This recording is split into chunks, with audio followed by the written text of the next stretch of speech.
Hello, and welcome to the Art of Intuition podcast.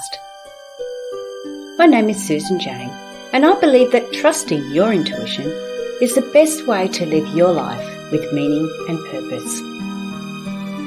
Each week you will hear about how you can connect, develop, and trust your intuition through interviews with other guests and my own personal experiences. Join me to understand how your intuition can guide you towards a life full of meaning and loving purpose.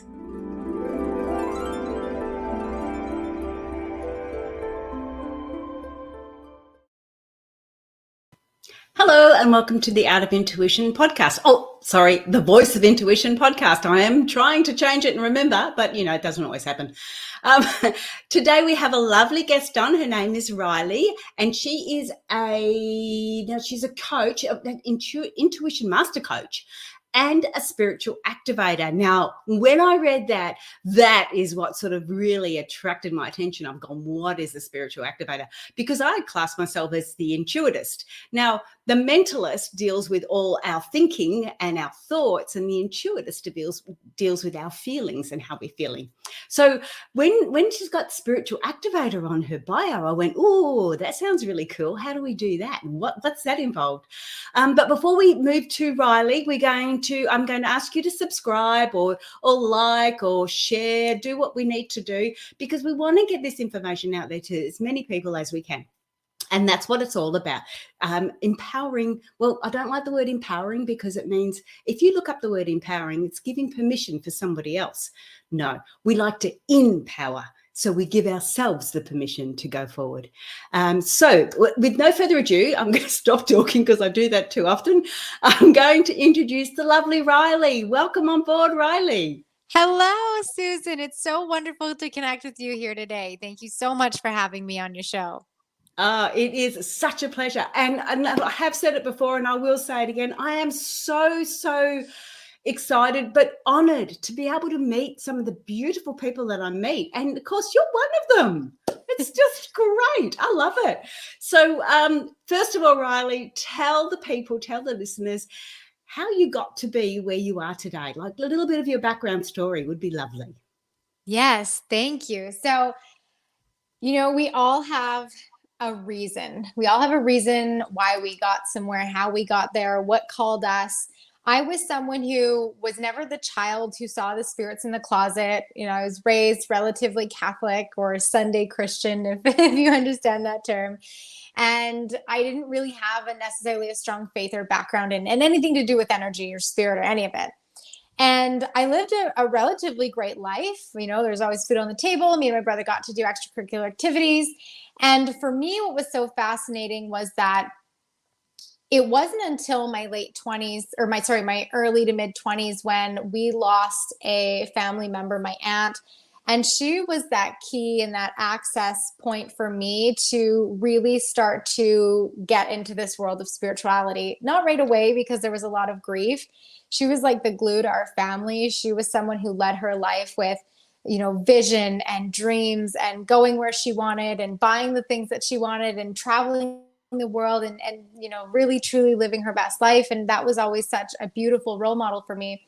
And so when she left, it really left a big hole in my life. And shortly after her passing, my husband went down this crisis hill of getting diagnosed with congenital heart failure. And it ended up being 2 years of him going in and out of open heart surgeries. That was only supposed to be one, and he ended up having 4. In that time frame as well, we also had a son. We were blessed with a son, and he ended up having open heart surgery at 4 months old. And so in all of this, in the grief and the trauma and the tragedy and the I don't even know what's going to happen here, eventually we got to this point where the doctors finally said that we could slow down and heal. And I had no idea what healing meant. I didn't even know what slowing down meant because I was in such a hypervigilant state for so long in my life at this point.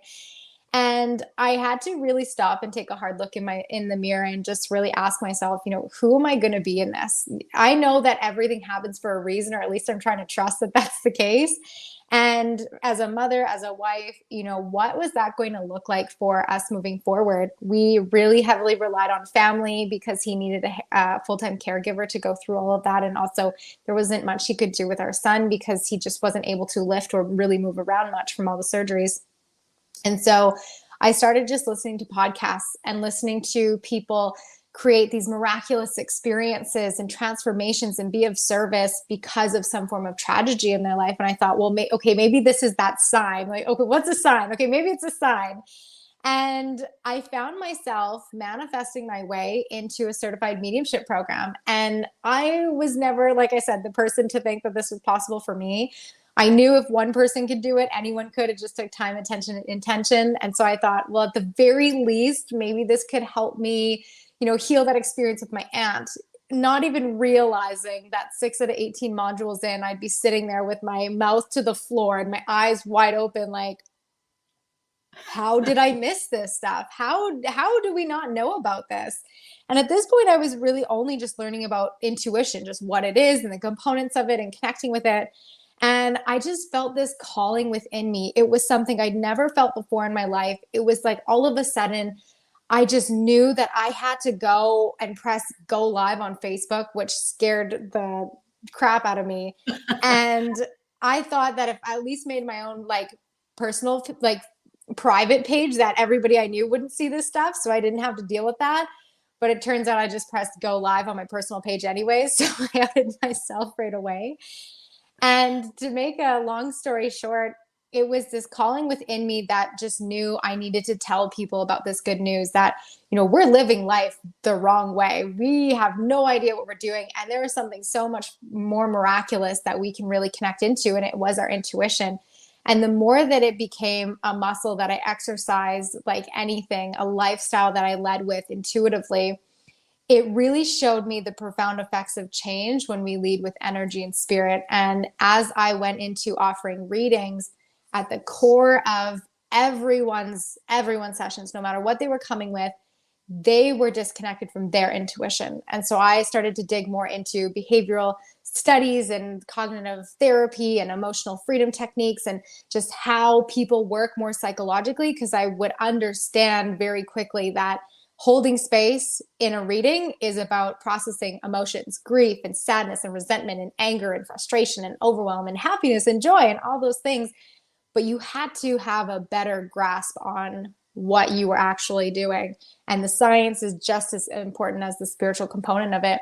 And so I just started coaching and watching women's lives change and men's, and just their ability to be better people and live more peaceful lives and heal from anxiety and depression that they had spent years thinking that was the only way they were going to live their life. And it was this miracle. And it was so fascinating to me because I never thought I could do something like this. And then 4.5 years later, I can't shut up about it. So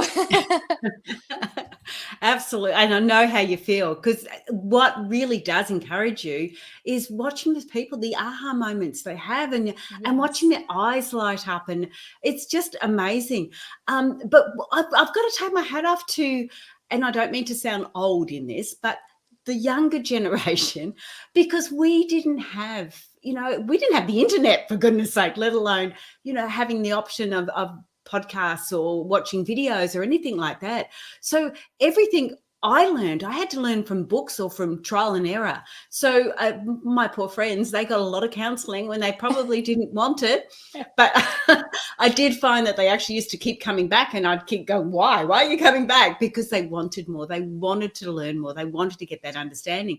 So, yeah, it definitely is the ultimate to watch people experience that aha moment. I loved it. I absolutely love it. But I take my hat off to you again when you went live on Facebook, because I really struggled with that. Mind you, my coming out, or whatever it was, my spirituality was a longer and probably a slower process, and there was nothing to come out to. So me, when I first started on Facebook and any of those areas, I didn't even mention anything like that. And I don't know why. I just didn't. It was me. It was my personal stuff. So I was happy to share, children and all the rest of it.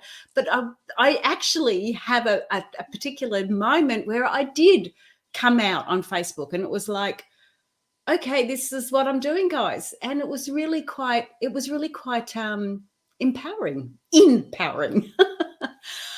But that is terrific, and I really totally get that we have those areas of hardship and trial and challenges that really, that they are those catalysts for making us change, and that's what's really, really beautiful about all those hard times. As much as there's, you look at those hard times and it's not beautiful, there is a beautiful element to it if we can change those up. But I want to know what a spiritual activator is all about. Do I need my spirit activated? Am I in tune? Am I doing things right or wrong? Come on, you've got to let me know. Oh, I love this question so much. It's so fascinating because for me, I was like, what's that catch? We whenever we're buying anything, whenever we're doing anything, it's because there's a catch. There's something in it we gain, we experience, there is a goal, there is an outcome on the other side. And so for me, the more I leaned into, I feel like the thing that entrepreneurs always really struggle with is, what's my title? What am I going to call myself? Okay, well, life coach. Well, everybody knows a life coach. Well, it's like, okay, well, I just let God fill in the blanks for me. And when I realized that my forte was really in teaching and training people about their intuition, I can have somebody sit down in front of me for 60 minutes or less, and I can have them connect to their intuition. And it's so fascinating because, like you said, it's those light bulb moments, it's those ahas where it's like, whoa, and the lights turn on, the switches start turning on, new neurocircuitry starts firing and wiring, because it's like something just turned on within me.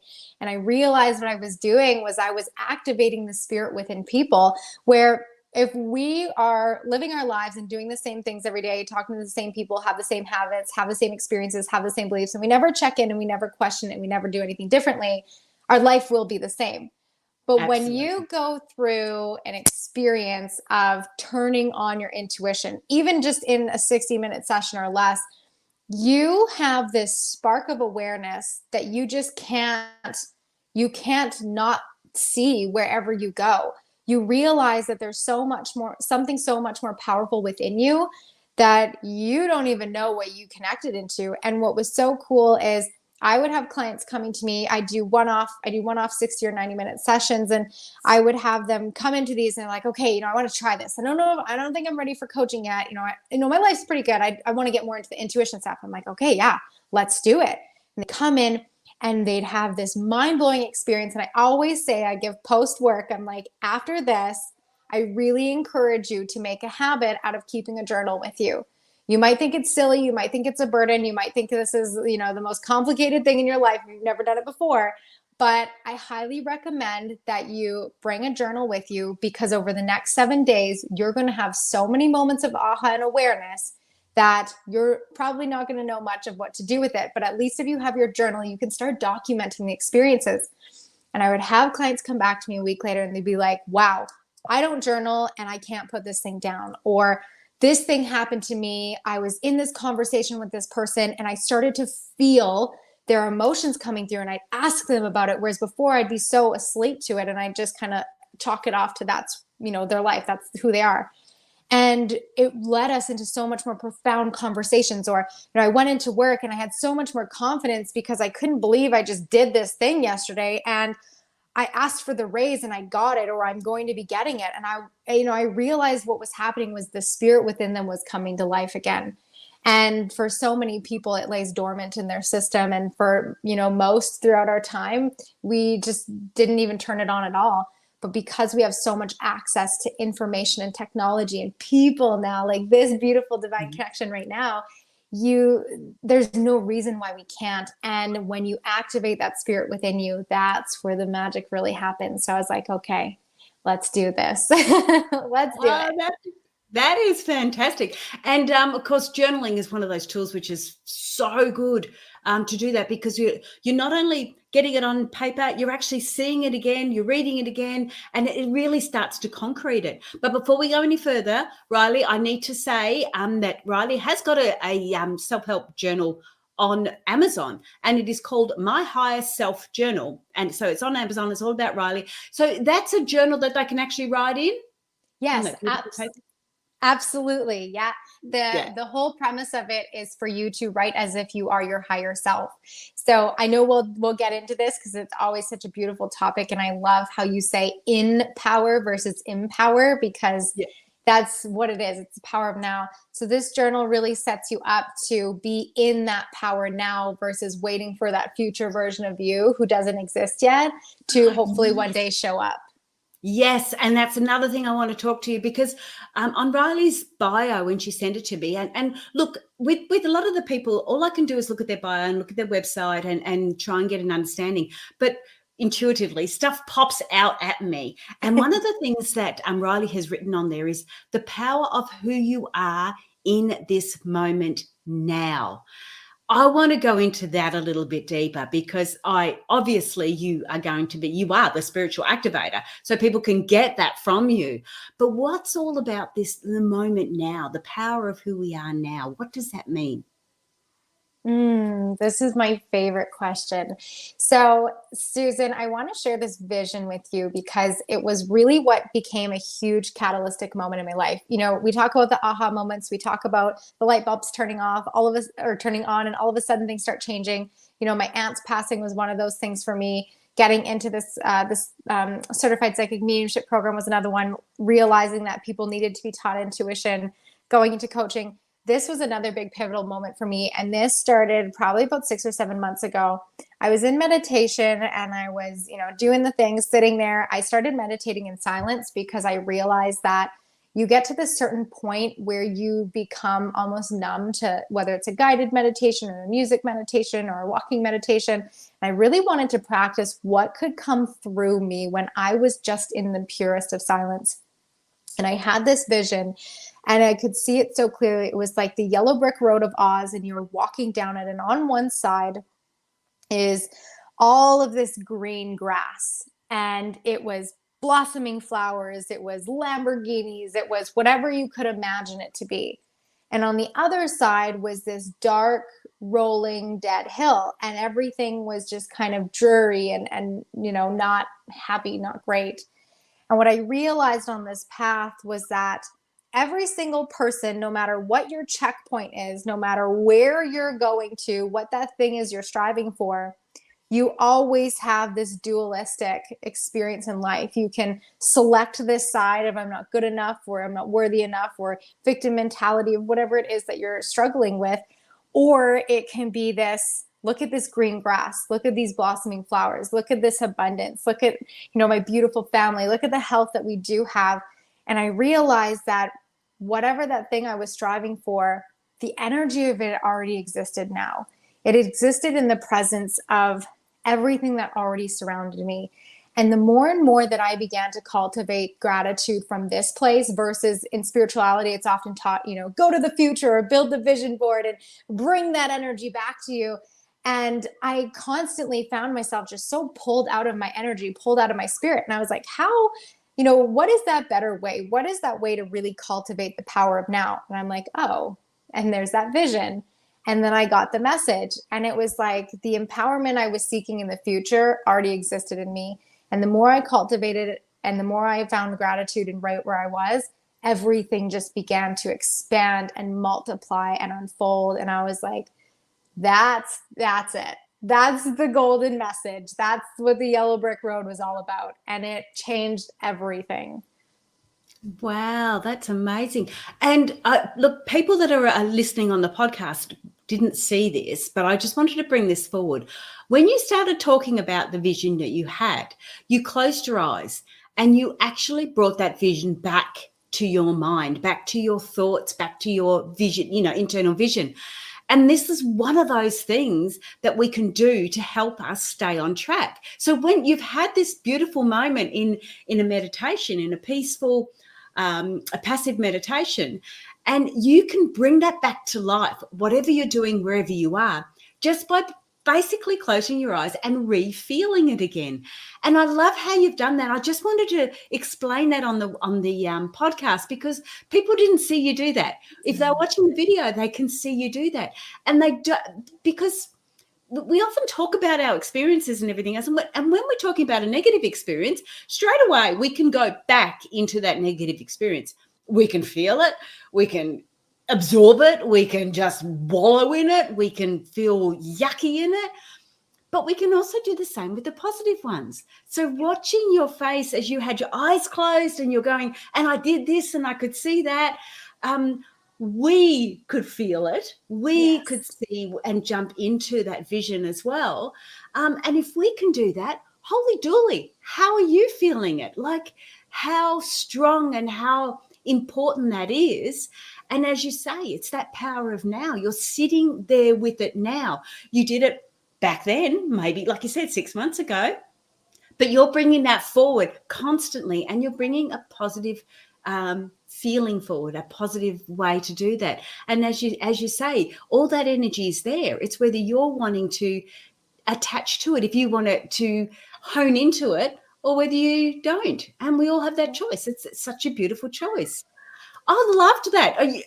I wasn't expecting to say that, but after watching you, it was really nice to see that. And people can do that because it's just a matter of focusing on that. Before we go any further, I just want to say, because again, the ticker is going past, but people don't see it on the podcast. And that's the website. So if you want to connect with Rylee on the website, it is www.ryleejune.ca. Now, Rylee is spelled RYLEE, June as in the month of June. So it's ryleejune.ca. So, okay, so that is the power of now. And when we start to look at that, the other aspect you put in is who you are at this moment. So when we're saying who you are, you're referring to what you're focusing on in this moment, and that is how we can change who we are if we're in that negative. I'm asking, really, not saying.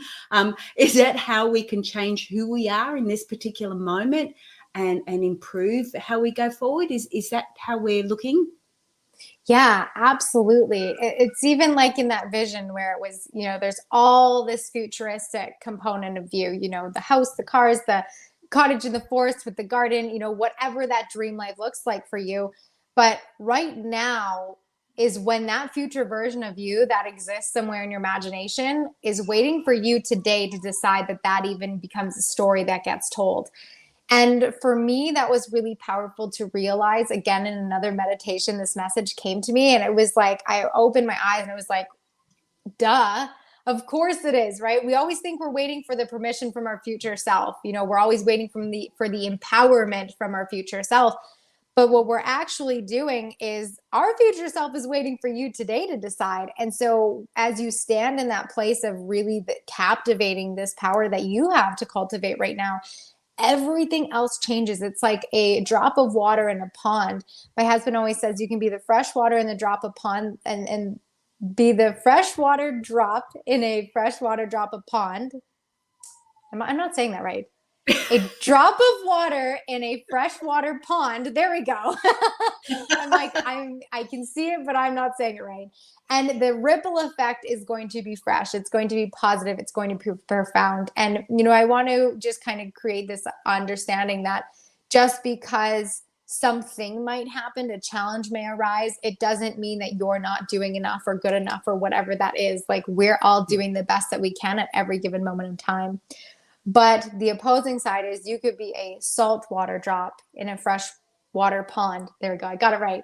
And it can create this negative effect. And what I realized is that if I was constantly waiting for my future self to appear to me now, a version that didn't even exist, because there's a whole journey to go on to get to her, that I was actually just perpetuating me being this salt water drop. And I couldn't figure out why certain things weren't coming together as smoothly as others, and why certain things were taking so much more time. And when I realized that right now was who the version I was right now held the key to that success in the future, that peace in the future, that love in the future, that confidence and acceptance in the future, everything changed. And I was that drop of water in the freshwater pond again. And it became this eye-opening experience. It was really, really so beautiful. And now I just lead with that. I'm like, hey, do you know that healing can be way easier than we think it is? It's kind of been overcomplicated along the way.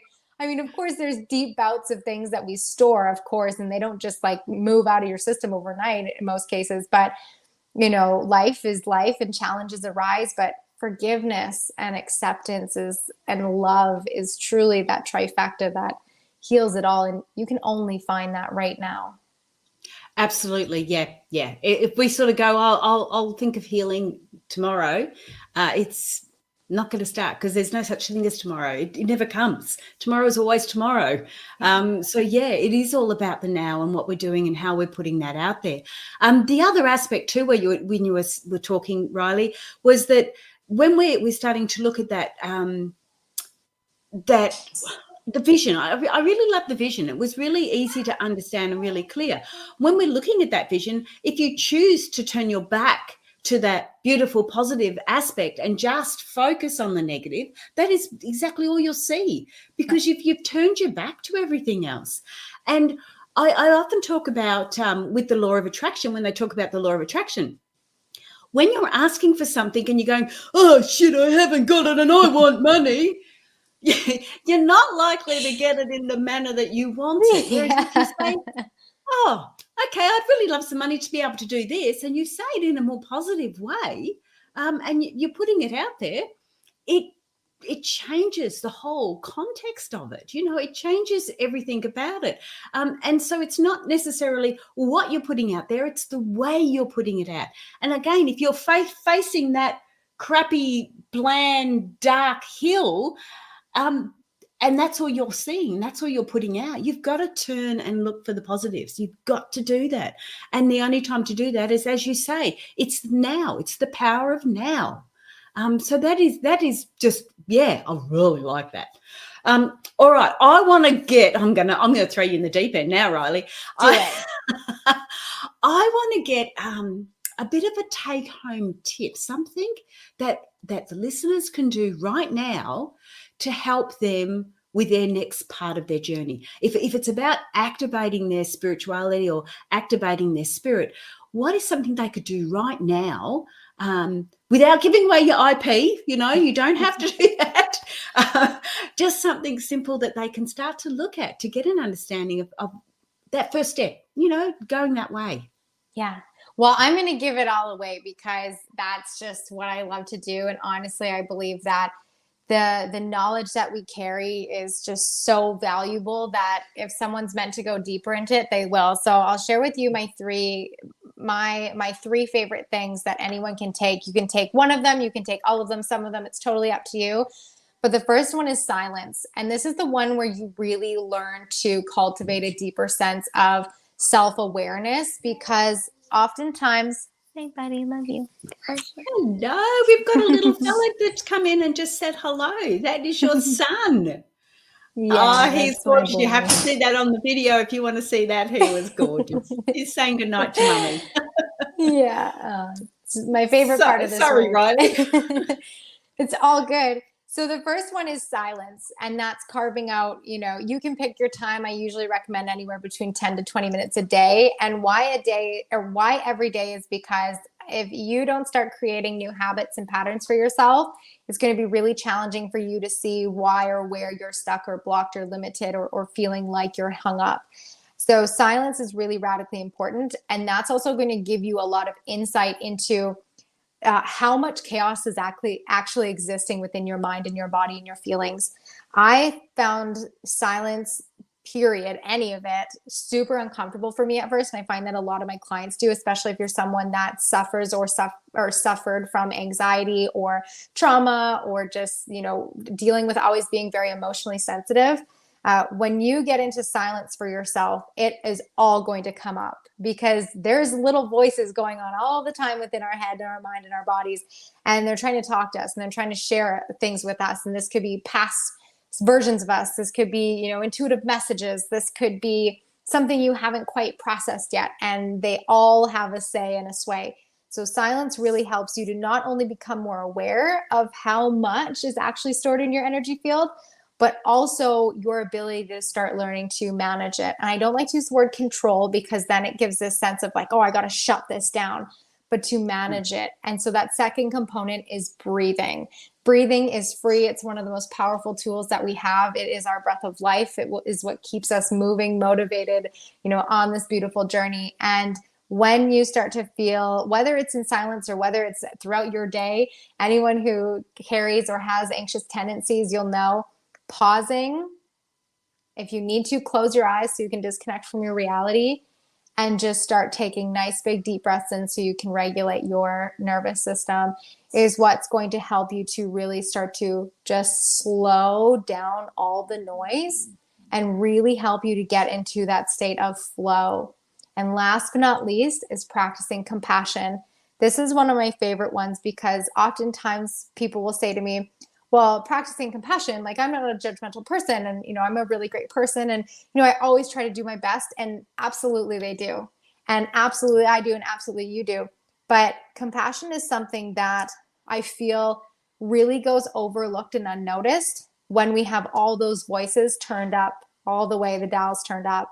So when we practice silence and we create new habits of creating self-awareness, and we breathe to neutralize our energy, and we practice compassion in our daily lives, not only just to others, but also most importantly to ourselves, because what we do for ourselves is what we will be able to do for others, gives you this ability to honestly shift into an entirely different frequency, which is one of more peace and calming and awareness and connection. Oh, I love that. That is amazing. And the silence is the world has got, I thought I was busy when I had 3 children in 3 years. So I took a little while to work out what was causing it before I stopped. But it was like, whoa, I thought I was busy, but the world today, it just seems so much busier. We're getting bombarded from all over the place. And that silence is just so important. But I agree with you. When I did my life coaching course, one of the things we had to do was learn how to meditate. And the first thing they said, you've got to practice, start 5 minutes a day every day, we get those habits happening and rah, rah, rah. I absolutely agree with you. If we do not start to do it and put those habits in place, we will never, ever get there. You just cannot do it unless you give yourself the time and the permission and the space to actually do that. And so it's really, really important. And one of the things I know when I first started doing it, like you said, it wasn't easy. Everything, oh, I've got to hang up the washing. Oh, I've got to pick up the kids. Oh, I've got to do this. Oh, I've got all these thoughts are, why are you sitting there when you should be, cleaning the house? All these sorts of things would come into you. And what I say is just sit there and do it. Even if you're just going to say, okay, I'm going to give myself 5 minutes. I might not be able to be silent, but I'm going to sit there for 5 minutes. I'm not getting up until I have done my 5 minutes. And I used to put the time on. Oh, boy, it was challenging because I'm a bit of a doer as well. And it's like, I've got to do this, got to do this, got to do this is more important. What am I doing? What am I doing? And it got to the stage where I really did give myself that 5 minutes. And then it was like, oh, hey, I like this. And it went to 10 minutes. Yeah. And then it was like, I'm towards the end, don't tell the ex-husband, but towards the end, I'd be sitting there for an hour and a half and just like I just loving it. You just don't realize how nice silence is until you're actually practicing it. You really don't. You really, really don't.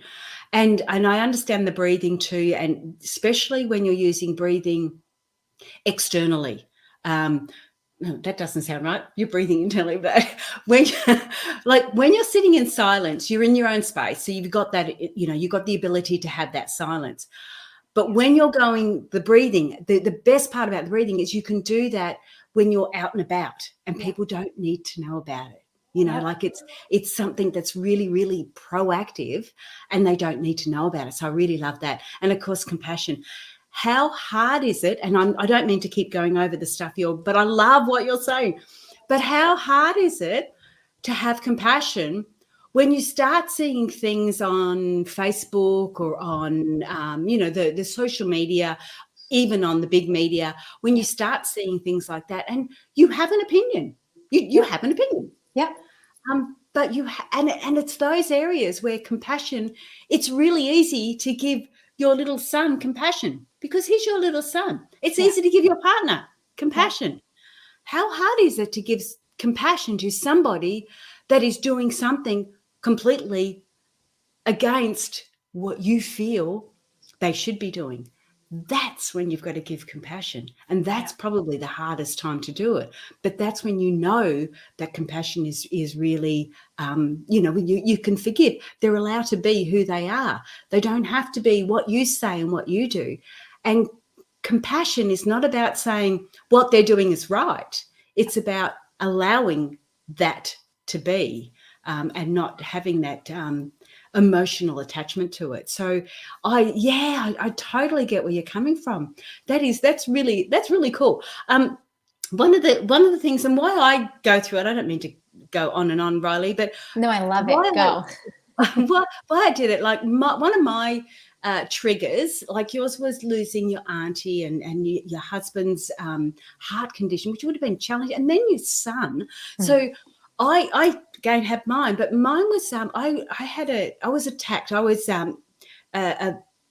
involved in a pack rape, and I was the victim, for want of another word. And when that happened with me, I actually asked while it was happening, how can I stop these people doing it again? Because I can't stop them doing it to me. How can I stop them doing it again? And I actually left my body. That's why I practice intuition. That's why I'm right into it, because I know we've got a spiritual side and a physical side. And that was my real aha moment there. But when I'd left my body, we actually don't have that emotional attachment. And that's why we can be compassionate, because as a spirit, you don't have an emotional attachment. You don't have a feeling to that. So I could see what was happening to her. And I call it her because it was the shell of me. I could see what was happening to her. You could see the energy that where she was punched in the face, and you could see the blood coming out of her hair, but you couldn't feel it. You didn't feel it. There was not those senses.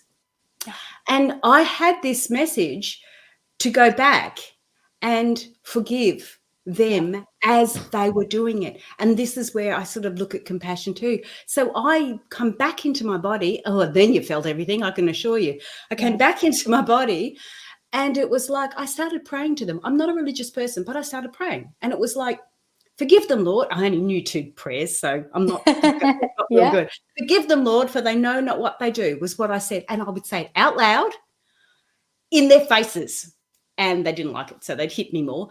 But I kept on going. And I know I wasn't doing it for them. I was doing that for me. And that was what where part of that compassion comes in. So, I love where you're going with that. Those 3 simple steps to get you to where you need to be, and to be mindful of it.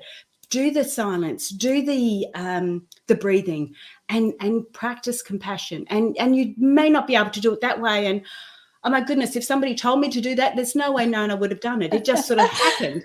As you can imagine.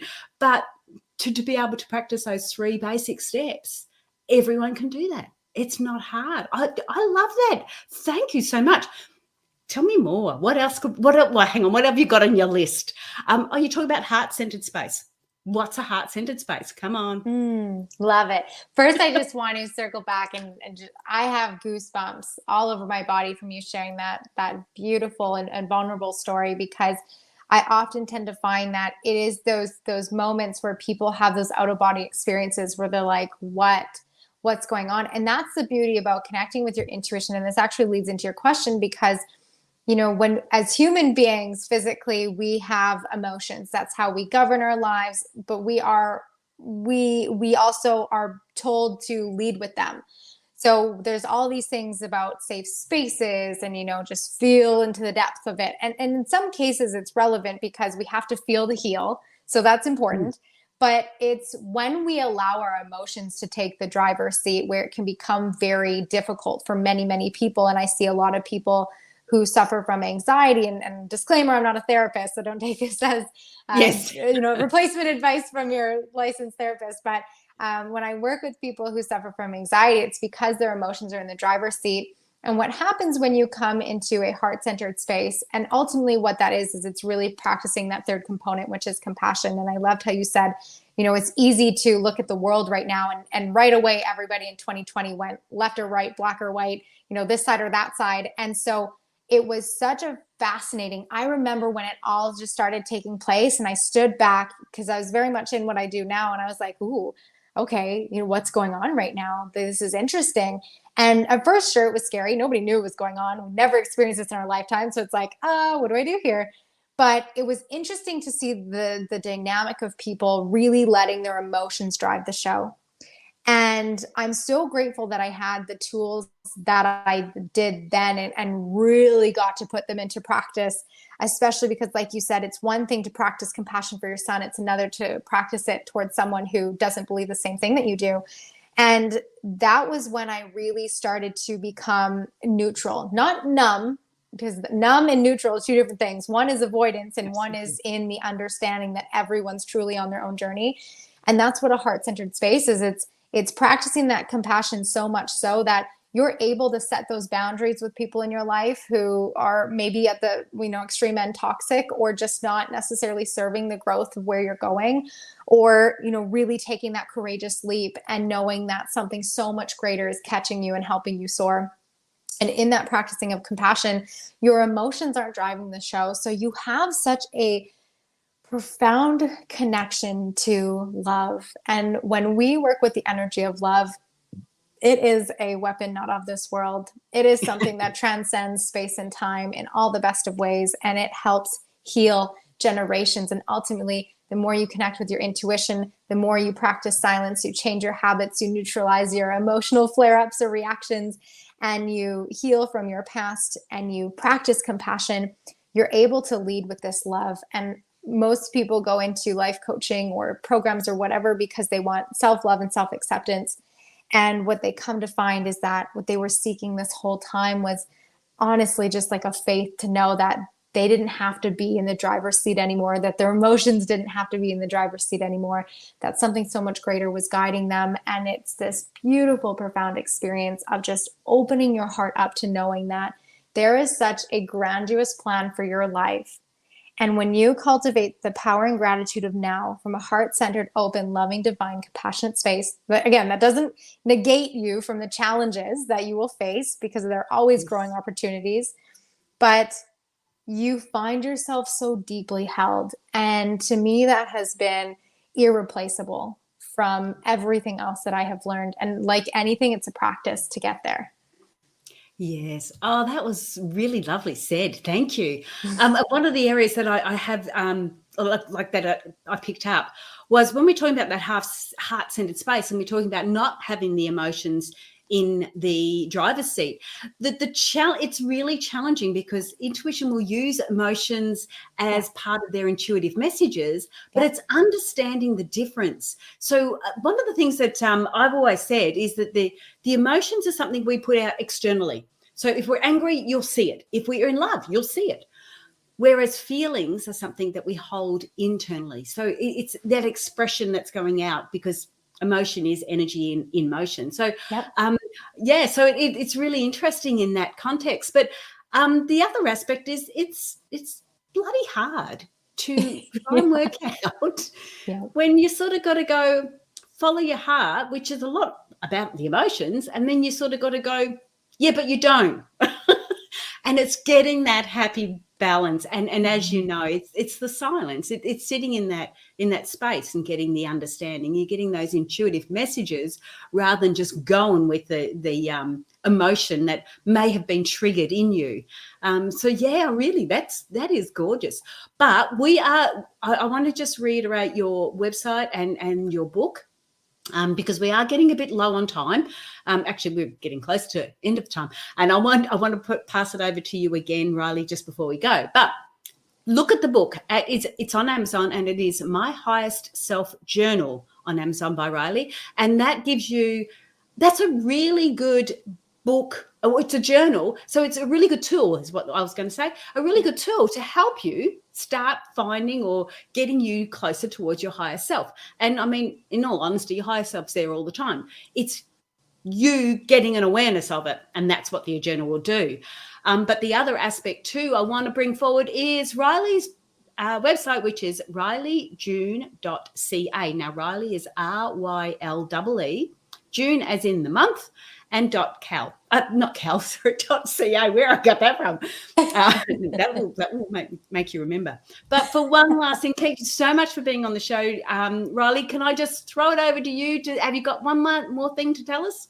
Yes. And first of all, I just want to say thank you so much, Susan, for having me here today. And to anyone who's found this message and listened, feel free to reach out. I'm at Rylee June on Instagram as well. Come say hi. Let me know the takeaways from this place. I know as a podcast host myself, and I'm so excited to have you on my show next week as well, Susan. We're going to really get into your story. And I'm super excited.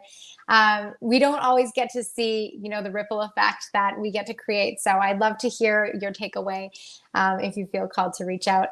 And I'd love to leave you with this, is that life was never about getting to the destiny or the destination.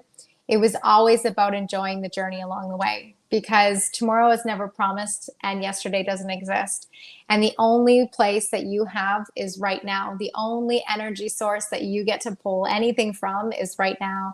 And the more and more that you allow yourself to not only first find acceptance in it, but also find peace in it, honestly, truly, genuinely, the easier your life is going to be, because in that space, you get to cultivate such a profound sense of faith that everything is just going to work out.